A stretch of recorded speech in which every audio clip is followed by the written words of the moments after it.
Hello mga boss, ayan po, iaayos na natin yung abang natin sa sanitary. Ayan po, inilatag ko lang ng konti. Ngayon mga boss, ito, sabi Puso Negro, yung pala may tambak pa yan, nasa ilalim pa ang Puso Negro pala yan mga boss. Ayan itong PVC po na to, para po yan sa CR sa taas. Ayan, gagawin po namin, i-connect namin ito. Yung detress na yan, galing po sa CR yan, sa inodoro. Bababa namin dito.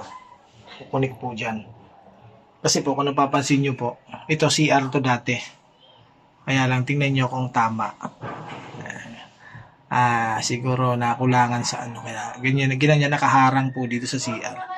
Ang gagawin po natin, sisinsilin natin itong pader na to. Chichipingan natin para bumaon yan dito sa pader at puputulin natin dun sa Y, tapos tatakpan na lang natin yan.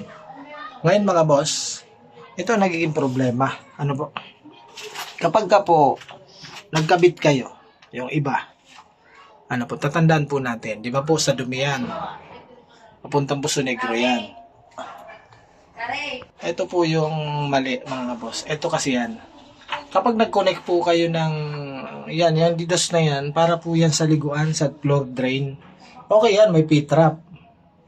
Kasi i-connect niya dito sa, nag-Y sila dito, pupunta Puso Negro. Bakit may P-trap? Para po hindi mangamoy yung loob po ng CR po ninyo. Kasi floor drain po yan. Yan, hindi yan mangangamoy. Okay po yan. Ito naman, papunta rin to sa floor drain sa isang CR. Ito ngayon yung nangangamoy kasi nga walang P-trap.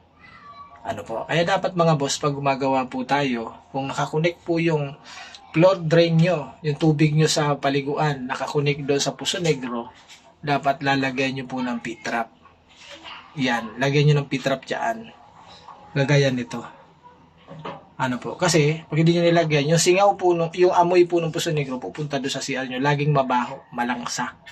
Ano po? Kaya dapat ganun po ang gawin natin. Ang isa pa, ako po mga boss, hindi ako nagsasama. Hindi ko sinasama yung tubig ko sa paliguan ng CR, yung mga floor drain ko sa Puso Negro. Bakit? Ang isang naman problema naman yan mga boss, kapag isinama natin doon sa Puso Negro, mabilis mapuno yung Puso Negro natin. Mabilis mapuno yan. Ano po? Tubig sa pagpaligo, hilamos, doon lahat yan pupunta sa Puso Negro, mapupuno agad. Kaya ako hiwalay talaga yan. Yan sa paliguan ko po, binubukod ko yan, direkta yan sa kanal. Ano po, hindi ko sinasama sa Puso Negro. Ano pa isang problema? Kunyari, may P-trap na ganyan. Kapag napuno yan ng buhok, mga boss, barado na yan. Kung nakabaon yan, hindi mo matatanggal.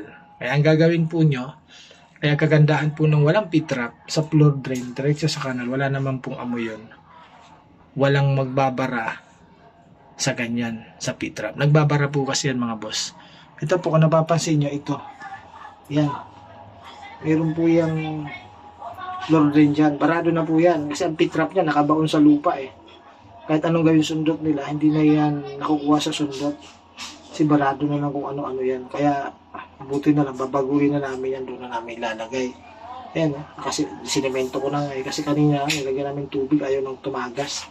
Yan po ang problema pag may P-trap sa floor drain mga boss. Ano po? Pero kung talaga gusto nyo, wala naman problema. Pero, lagi natin tatandaan. Ayan. Huwag nyo pong isasama sa Puso Negro yung P-trap, yung ano nyo. Kung kaya naman yung ilagay sa kanal, huwag na sa Puso Negro para hindi mapuno. Okay mga boss, yan lang. Shout out po sa inyo. Mamaya ayos na po natin yan. Okay, bye-bye.